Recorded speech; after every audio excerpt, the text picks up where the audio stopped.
సవరణ చట్టానికి జగన్మోహన్ రెడ్డి గారి డబుల్ స్టాండ్ ఏమిటో ఇప్పుడు క్లియర్గా అర్థమవుతోంది. లోక్సభలో ఏమో వక్ఫ్ బోర్డు బిల్లును వ్యతిరేకించాడు.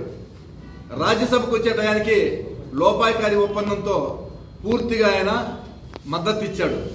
ఇప్పుడు నేను అడుగుతున్నా, మొన్న మదనపల్లిలో విలేకరుల సమావేశం ఏర్పాటు చేసినటువంటి వైసీపీ నాయకులు మొన్న చెప్తా ఉన్నారు, రాజీనామా చేయండి, అందరూ రాజీనామా చేయాలని. ఇప్పుడు మీరు రాజీనామా చేస్తారా అని నేను సూటిగా అడుగుతున్నా. సమన్వయకర్త నిస్సార్ అహ్మద్ గారు, మీరు చెప్పండి, విజ్ఞతతో ఆలోచించండి. మీరు ఆ రోజు ఎమ్మెల్యేను రాజీనామా చేయమన్నారు, వైసీపీ తెలుగుదేశంలో ఉండే వాళ్ళని రాజీనామా చేయమన్నారు, జనసేనలో ఉండే వాళ్ళని రాజీనామా చేయమన్నారు. ఈరోజు క్లియర్ కట్గా లోక్సభలో రాజ్యసభలో మీ పార్టీ స్టాండ్ బయటపడిన తర్వాత మీరు రాజీనామా చేస్తారా అని నేను సూటిగా అడుగుతా ఉన్నా. ఇదే కాదు, మొట్టమొదటి నుండి కూడా వైఎస్ఆర్సీపీ ముస్లిం సమాజాన్ని మోసం చేస్తూ కేవలం ఓటు బ్యాంక్గా మాత్రమే వాడుకుంటా ఉంది. ఏ రోజు కూడా ముస్లింకి సపోర్ట్ చేసిన లేదు.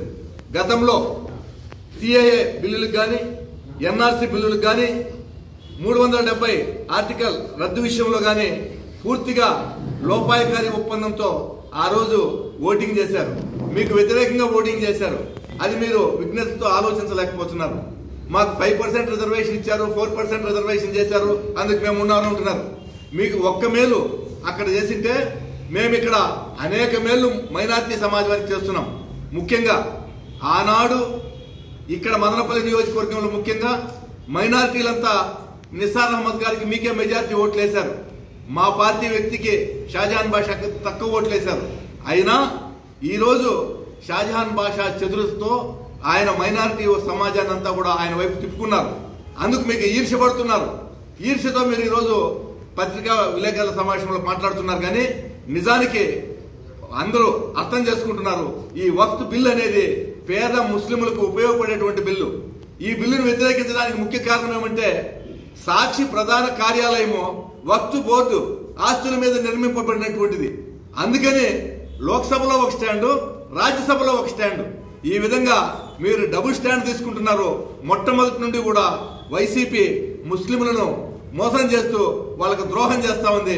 ఏదైనా మేలు చేసిందంటే ఒక్క తెలుగుదేశం పార్టీతోనే మైనారిటీలకు మేలు జరిగింది తప్ప ఇతరులతో కాదు. మేము ఎన్డీఏతో కలిసి ఉన్నా ఎన్డీఏ భాగస్వామ్య పక్షాలను మేము ఒప్పించి సవరణలు చేసి ఈరోజు కరెక్ట్ గా మైనారిటీలకు మేలు జరిగే విధంగా, ముఖ్యంగా పేద మైనారిటీలకు మేలు జరిగే విధంగా ఈరోజు సవరణలు ప్రతిపాదించి నెగ్గించాము అని చెప్పి ఈ సందర్భంగా తెలియజేస్తూ, ఈ విషయాలన్నింటినీ కూడా మైనారిటీ సోదరులు క్షుణ్ణంగా పరిశీలించి అర్థం చేసుకుని ఇకనైనా ఆ వైసీపీ మాయలో నుండి బయటకు రావాల్సిందిగా ప్రతి ఒక్కరిని కోరుతున్నా.